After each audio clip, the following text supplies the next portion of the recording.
The summer had been brutal, one of those rare Seattle heat waves where the temperature climbed into the low 90s, and everyone who owned a pool suddenly became the most popular person in their zip code. Sarah Mitchell had spent the last 2 weeks turning down invitations from neighbors she barely knew, friends of friends who seemed to think pool ownership was an implied community agreement. But Sarah hadn't bought this house for charity, she'd bought it for peace. At 37, divorced for 3 years and finally promoted to senior partner at her law firm, the pool represented something concrete, a purchase made with her own money in her own name on her own terms. No compromises, no committee decisions, just a rectangular expanse of chlorinated water that belonged entirely to her. The gate had cost an extra $1,500. It was sturdy, lockable, and clearly marked with a laminated sign. Private pool, no trespassing, thank you. She'd been meticulous about it. The sound of children's laughter first registered on a Tuesday afternoon around 2 p.m. Sarah was inside her home office, working on a contract amendment, when the high-pitched squealing penetrated through the glass doors that overlooked the pool. She initially thought it was coming from one of the neighboring yards. There were 3 other homes with pools on the cul-de-sac, but the acoustics were wrong. The sound was inside the fence. She froze mid-sentence, her fingers hovering over the keyboard. Sarah stood and walked to the sliding glass doors. What she saw made her stomach drop. There were 5 children in her pool.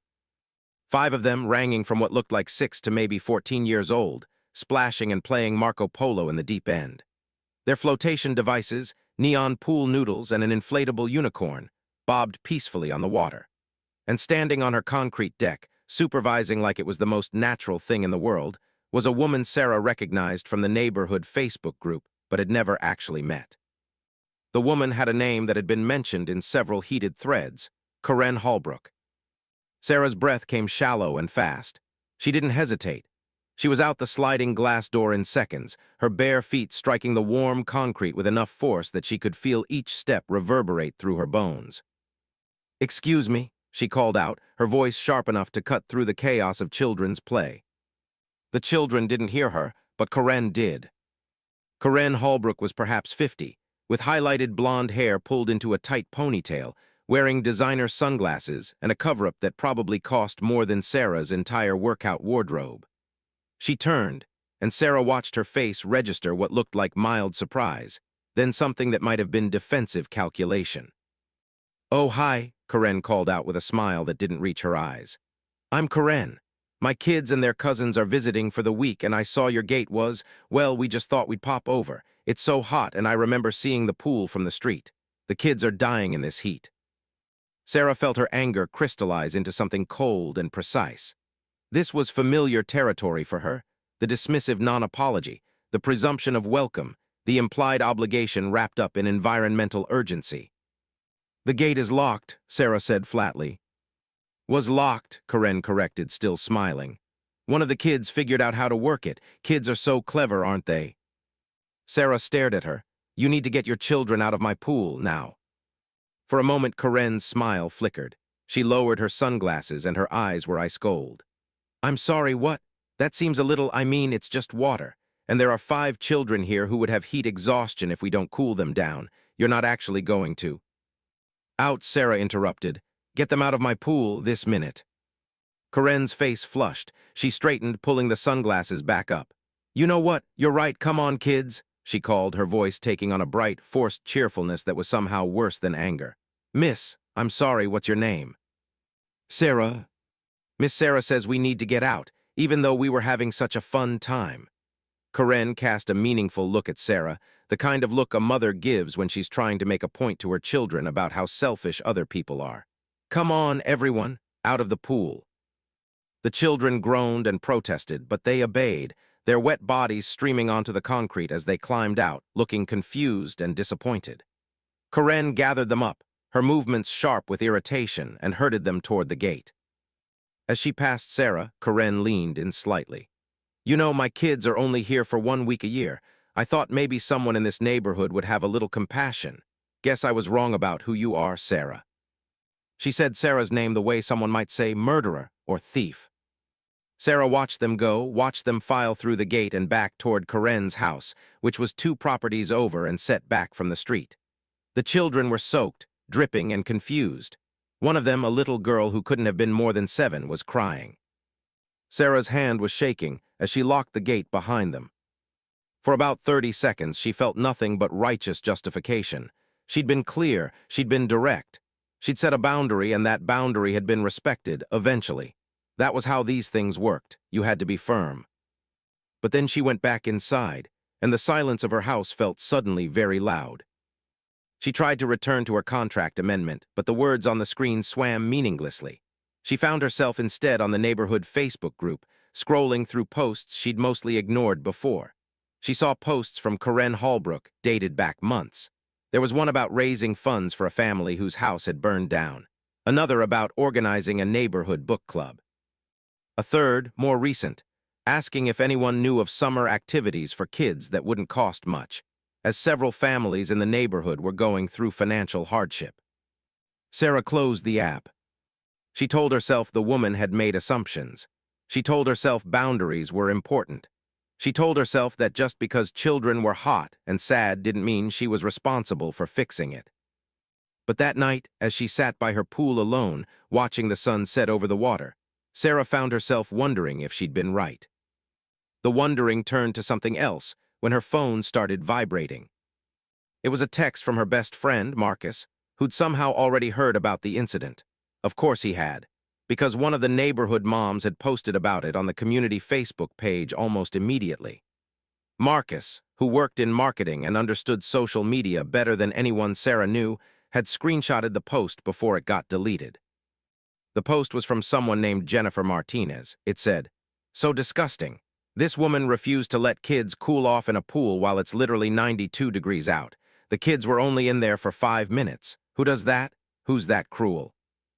By Wednesday morning, Sarah Mitchell's inbox had filled with messages from people she barely knew, people she didn't know at all, and people she'd actively tried to avoid at neighborhood events. The Facebook post had exploded. What had started as Jennifer Martinez's single complaint had metastasized into something larger, uglier, and vastly more complicated. Someone had taken a screenshot of the Ring doorbell camera footage from Karen's house, which was across the street, and at a slight angle to Sarah's property, and posted it to a Facebook community group with a broader reach, not just the neighborhood group, but a Seattle area parenting group with over 12,000 members. The video showed children being escorted out of the pool, looking confused and upset. It didn't show Karen breaking in. It didn't show the months of careful fence installation and gate repair. It didn't show Sarah's clear multiple notices about private property. What it showed was sad children being removed from water by an unseen woman. Sarah was cropped mostly out of frame. The comments had spiraled from there. "This is why nobody has community anymore," one post read. "This person has a pool and wouldn't let 5 kids cool off during a heat wave. Selfish." "Where's the empathy?" another asked. "These children could get heat stroke." But then, and this was where it got complicated, some people had pushed back. They'd mentioned property rights. They'd talked about liability. They'd pointed out that the water could have had chemical imbalances, that children could have drowned, that homeowners had a right to know who was using their facilities. Those comments had gotten ratioed by the people who thought Sarah was evil. Sarah had tried to respond herself with a long, measured explanation of her position. She'd mentioned the gate, the sign, the liability issues, the principle of private property. She'd written it carefully, like she was writing a brief, with facts and logic and all the reasons she'd been justified. She'd deleted it without posting because, reading it back to herself, it sounded hollow. By noon on Wednesday, a local news outlet had picked up the story. The headline was, "Pool Dispute Divides Seattle Neighborhood. Did One Woman Go Too Far?" They'd interviewed Karen, who had been remarkably sympathetic on camera. She'd talked about her children, about how it was just a few minutes of relief, about how she'd simply not realized it was such a big deal. She'd never once mentioned that she'd deliberately broken into Sarah's pool, had never taken responsibility for the breach of property. Instead, she'd framed it as a misunderstanding, something she'd been trying to resolve amicably until things escalated. Sarah had known intellectually, academically, that narrative mattered. She was a lawyer, for God's sake. She built arguments for a living, but she'd never felt it this viscerally, that the truth and the story were not the same thing, and that stories were what actually moved people. She tried to work, but she couldn't focus. She tried to go to the gym, but she felt conspicuous, like people were looking at her, like they'd identified her as the pool lady from the news, the one who was cruel to children. On Thursday morning, someone had left a note on her gate. It was printed on regular computer paper, not handwritten, which somehow made it worse because it meant someone had taken the time to format it, to make it official. The note read, "Some people shouldn't be allowed to have nice things. The world doesn't revolve around you." Sarah stood at her gate, holding the note, and felt something in her chest crack open. She called her lawyer, a woman named Patricia who specialized in defamation and media law and who'd been a mentor to Sarah for over a decade. Patricia told her to do 3 things. 1, stop posting on social media immediately. 2, document everything about the pool security and the intrusion. And 3, do not, under any circumstances, try to win this argument in the court of public opinion. "You've already lost that battle," Patricia said gently, not unkindly. "Right now, you're the villain. The only way to win is to make the story stop being about whether you were right and start being about something else." "Like what?" Sarah asked. "I have no idea. That's not my area, but you're smart and you're a good person and there's something happening here that has nothing to do with logic. Don't fight it head on. Just wait." Sarah took the advice, which meant sitting with her phone on silent and resisting every urge to respond, to defend, to explain. It meant reading articles about herself as though they were about a stranger. It meant watching her reputation, which she'd built carefully over 3 decades, corrode in real time. On Friday, the narrative shifted again. Someone, and Sarah would never figure out exactly who, had gone deep on Corinne Holbrook. They dug into her social media presence, cross-referenced it with property records, and discovered something interesting. Corinne had owned 3 houses in the last 15 years, each one in a different neighborhood. She'd lived in Fremont for 3 years, Ballard for 4, and Green Lake for 5 before ending up in Sarah's neighborhood 2 years ago. Someone had posted a thread on a Reddit community about the incident, and in that thread, they'd included screenshots of Corinne's posts about each neighborhood. In each one, there had been some kind of conflict. In Fremont, she'd gotten into a dispute with a HOA about gate painting. In Ballard, she'd been involved in a neighborhood controversy about noise complaints. In Green Lake, there had been a series of posts about people not being willing to share neighborhood resources. The pattern wasn't definitive. One person moving neighborhoods wasn't necessarily evidence of wrongdoing. But in the context of the pool incident, it started to look like something. It started to look like drama. More people began sharing their own stories. A woman from Fremont commented that Corinne had demanded she break her HOA rules to let Corinne's guests park in visitor spaces. Someone from Ballard mentioned that Corinne had complained every single time the neighborhood kids played basketball, claiming the noise was harassment. A woman from Green Lake said Corinne had demanded access to a community garden that had been set up by long-time residents and had thrown a fit when they'd said no. The comments had shifted. "Pattern of behavior," people were now saying. "Looks like this woman is the problem, not the homeowner."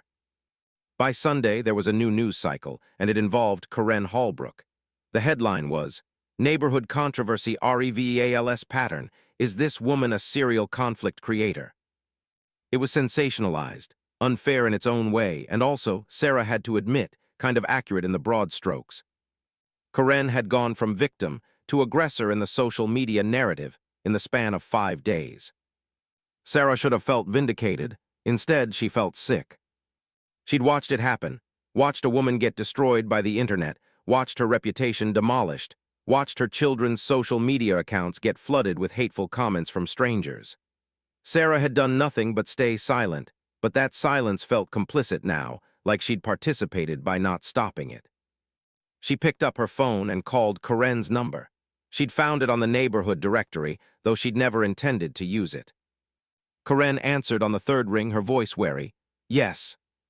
It's Sarah Mitchell. I wanted to apologize for how I handled things on Tuesday. I was right to ask you to leave, but I was harsh and I didn't handle it well." There was a long silence. "That's nice," Corinne said finally, her voice carefully controlled. "But it doesn't really matter anymore, does it? Everyone in Seattle thinks I'm some kind of serial neighborhood villain. My kids are being bullied at school. I've had people call my house and leave voicemails with things I don't want to repeat. So, your apology is noted, but it's a little late." Sarah's stomach dropped. "Corinne, you know what the worst part is? Karen continued, and now there was something ragged in her voice, something that sounded like crying, or like she'd been crying, or like she was on the verge of it. I was wrong. I shouldn't have brought the kids into your pool. I know that. I knew it then. But I have a daughter with a sensory processing disorder, and heat triggers her anxiety, and I wasn't thinking straight. I was just trying to help my kid not have a meltdown, and yeah, I handled it badly. I could have knocked on your door, I could have asked, I could have explained. You still can, Sarah said, but she knew, even as she said it, that it wasn't true anymore. The internet had rewritten the story. Karen's humanity, her actual reasons, her genuine mistakes, all of it had been overwritten by a narrative about a vindictive neighbor who threw tantrums and couldn't share. No, Karen said, I can't. That ship has sailed, and you know what? I hope your pool brings you everything you wanted from it. I hope it makes you happy, Sarah, because it's cost me a lot. She hung up. Sarah sat in her quiet house, looking out at her pristine pool, and realized what she'd done. She hadn't won anything. She'd just changed the shape of the problem. The thing about the internet is that it moves fast, but it also has a memory that's both perfect and imperfect. It remembers everything and forgets everything, depending on the narrative, depending on what gets engagement, depending on what moves people emotionally. By the following Wednesday, the Karen Holbrook story had been picked up by a national news outlet. But they didn't cover it as a neighborhood drama anymore. Instead, they framed it as a story about mob justice, about the dangers of social media callouts, about how quickly we destroy people based on incomplete information and confirmation bias. The national segment featured both Sarah and Karen, though they were interviewed separately, and the segment never made it quite clear that they were the same two women who'd fought over the pool. The segment opened with footage of Karen describing her daughter's sensory processing disorder and her attempts to help her child through a difficult situation. It then cut to discussions from internet safety experts about how quickly a reasonable parenting mistake could become international fodder for vitriol. Sarah's segment came later, and it was designed, she realized watching it, to make her look bad. They'd interviewed her about her role in escalating the situation, about her decision to go public, about her awareness that she was one of the people who'd contributed to Karen's public destruction. Sarah hadn't done any of those things. She hadn't posted anything. She hadn't leaked the video. She hadn't encouraged the pylon. But she'd been interviewed, which meant she'd been complicit in the narrative, which meant she'd participated in making Karen's story larger, more visible, more damaging. The segment ended with the host, a woman named Michelle Park, who was known for her investigative work on internet culture, saying, "In chasing justice in our online communities, we often create the very problems we're trying to solve. Everyone in this situation made mistakes. The question is, who will have to live with the consequences?" Sarah felt like that question was being asked directly to her. That Friday afternoon, she got a call from someone who identified herself as a producer for a podcast called Internet Reckoning, which focused on viral stories and their long-term impacts. The producer, a young woman named Olivia, was doing an episode about the pool incident and wanted to know if Sarah would participate. "We're really trying to show both sides," Olivia said. "Get a nuanced perspective. I think your voice is important in this conversation." Sarah almost hung up, but instead she asked one question. "Has Karen agreed to participate?" "Yes, actually." She was hesitant, but she said if you were going to talk, she wanted to be part of the conversation too. Sarah found herself saying yes, even though every instinct told her not to. The podcast was recorded the following Tuesday in a studio downtown.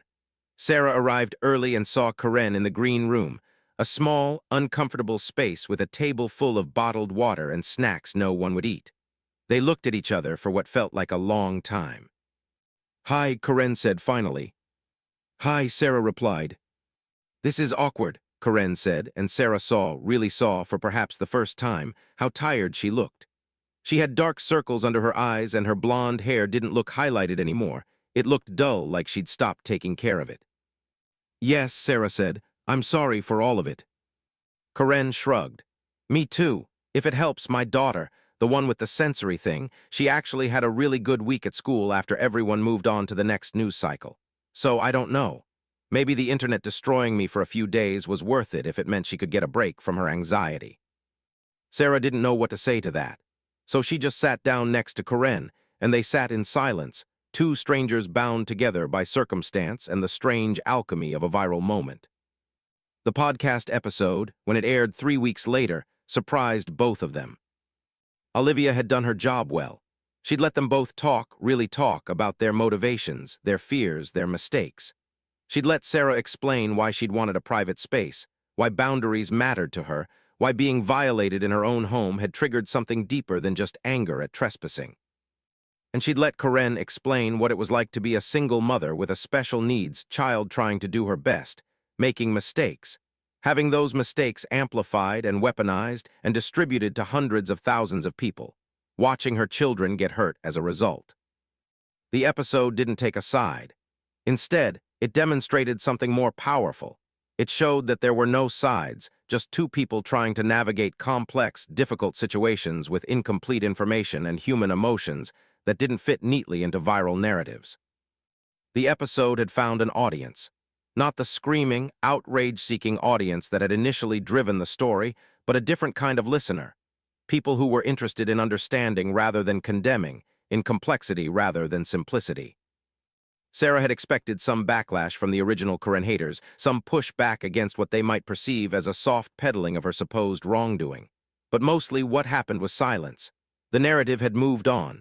There was a new scandal, a new person to be angry at. Sarah and Karen had become old news. But something had shifted in Sarah's neighborhood. She started noticing small things, the way some neighbors who'd previously been friendly started avoiding eye contact at the mailbox. The way conversations seemed to stop when she entered the grocery store. Someone had spray-painted "selfish" on her gate again, a more permanent version of the printed note, and she'd had to pay to have it professionally removed.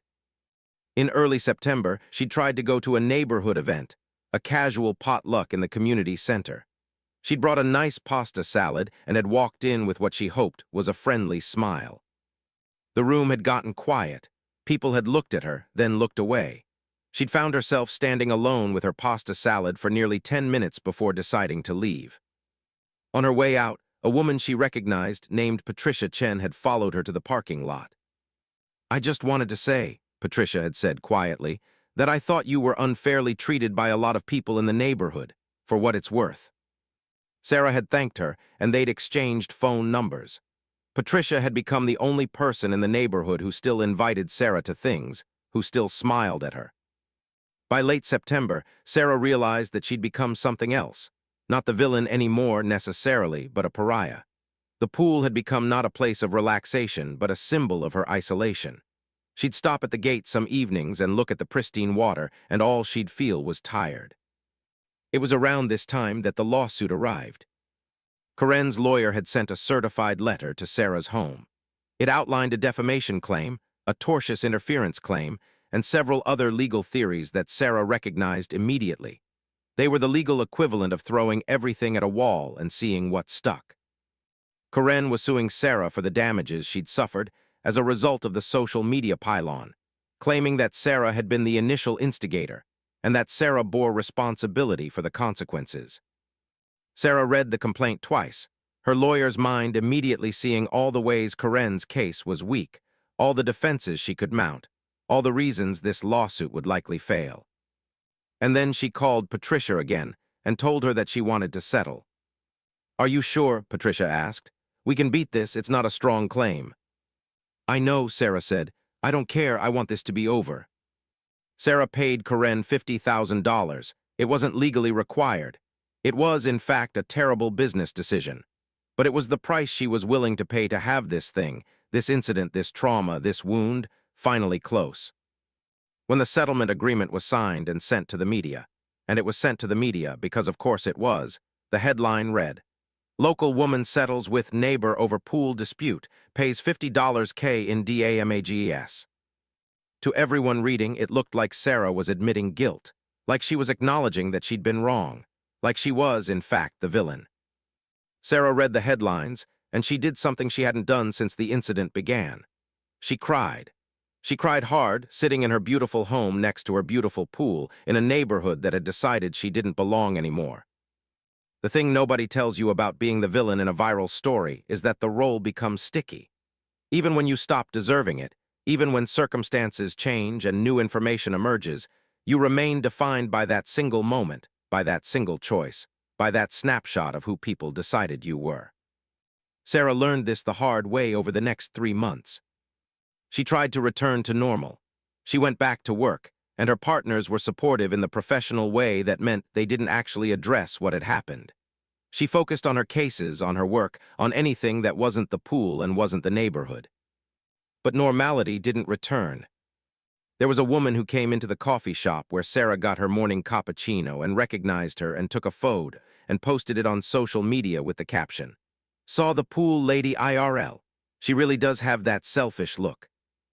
There was a Reddit thread that had somehow kept itself alive, with people coming back to argue about whether Sarah had been justified and using newer information to reanalyze her behavior. There was a lawyer who had, in a deposition on an unrelated case, made a pointed comment about how Sarah's judgment of other people might be compromised by her lack of empathy. A comment that was completely out of line, and that Sarah had documented, but that she didn't report because she was tired of fighting. And there was Karen. Sarah didn't know, at least not for certain, but she thought she might have seen Karen a few times around the neighborhood, at the grocery store, at the gas station, once sitting in a car parked across from Sarah's house. She'd considered calling the police, but she wasn't sure what she'd report. And anyway, it was possible she'd been seeing things that weren't there, reading malice into coincidence. By October, Sarah had started looking at listings for new houses in other neighborhoods. The idea of leaving, of just starting over somewhere else, had taken root in her mind like a plant, spreading through every corner of her thoughts. But then, in the first week of November, something unexpected happened.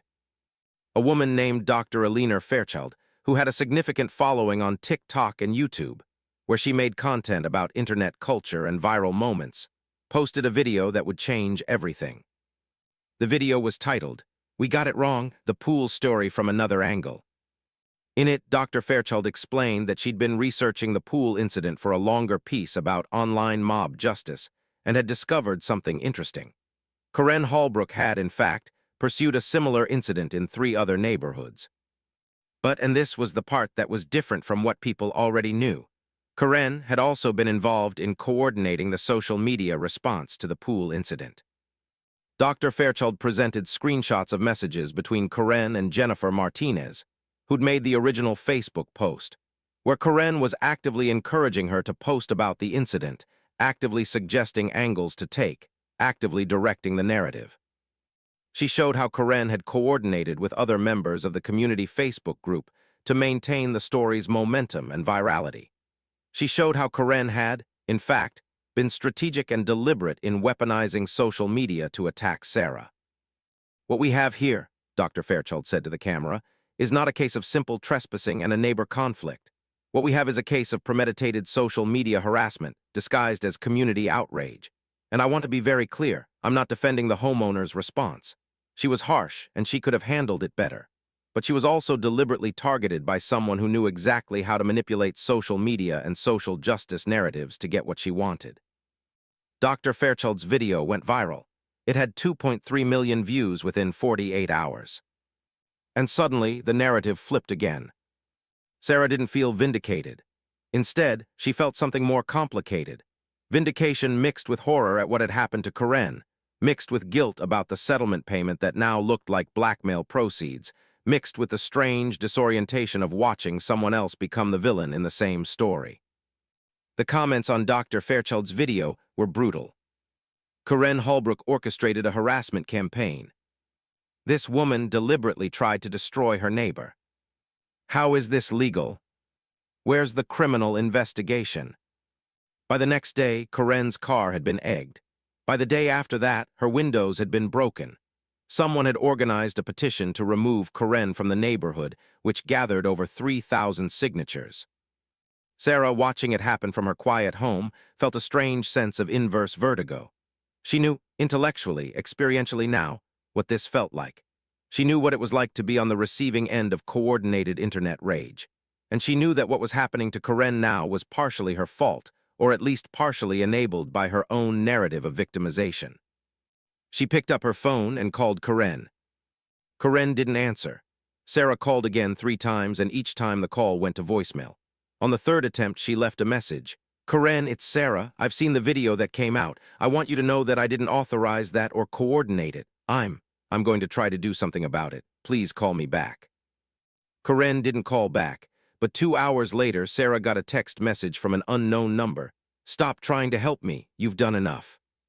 Sarah tried to figure out what to do with that, how to respond to something that was both a demand and a plea, an anger and a break. She didn't have an answer. The next morning, Sarah woke to a news notification on her phone. Neighborhood woman leaves Seattle after viral pool dispute. Karen Holbrook moves family to escape harassment.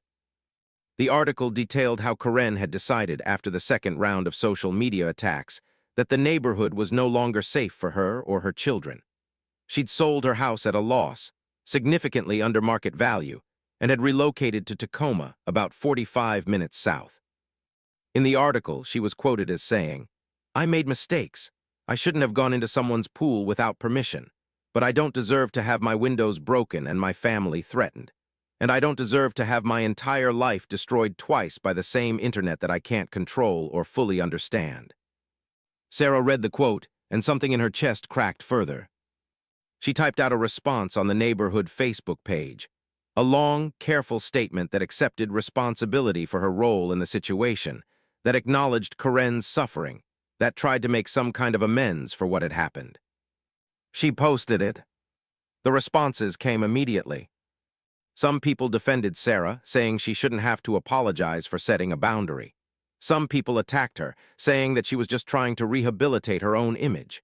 Some people said that both she and Karen were at fault. Some people said that the real villain was the internet, the social media companies, the culture that enabled this kind of harassment. And some people, a growing number of people, just said nothing, had moved on to the next scandal, the next viral moment, the next person whose life could be deconstructed and debated and destroyed in the time it takes to film a TikTok video. Sarah deleted her post after an hour. It didn't matter what she said anymore. The story had become too big, too complicated, too much about larger issues than just two women and a pool. She made a decision then. She was leaving Seattle. She called her law firm and told them she was taking a leave of absence, effective immediately. She contacted a real estate agent and listed her house. She looked up towns she'd never been to, smaller places, quieter places, places where nobody knew her name. The house sold quickly. Someone buying it seemed excited about the pool. They texted photos of it to their family before the closing even happened, talked about throwing parties, about making memories, about how nice it would be to have such a beautiful outdoor space. Sarah didn't tell them about the gate being locked, about what the pool had cost her beyond money. She didn't tell them that the most peaceful moment she'd had in months was the day she signed the closing papers and realized she would never have to see it again. Part 5, The Reckoning. 3 months later, Sarah was sitting in a small coffee shop in Ashland, Oregon, a town of about 21,000 people nestled in the foothills where the Rogue River cut through the mountains. She'd found a small rental house. No pool, no gate, no symbols of ownership or exclusion, and had been taking what was supposed to be a temporary break from practicing law. She was reading an article on her laptop when her phone buzzed with a call from an unknown Seattle number. She almost didn't answer, but something made her pick up. "Sarah Mitchell," a male voice asked. "Yes."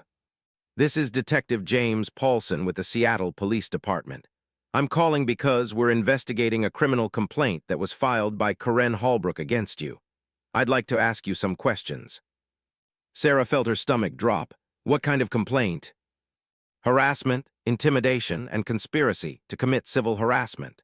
She alleges that you coordinated the social media attacks that occurred after the initial pool incident, and specifically that you worked with a social media content creator named Dr. Alina Fairchild to engineer the second wave of harassment. Ms. Holbrook claims that you did this to destroy her reputation after she filed a civil lawsuit against you." "That's not true," Sarah said, but even as she said it, she heard how weak it sounded. "I didn't coordinate anything with Dr. Fairchild. I didn't even know who she was."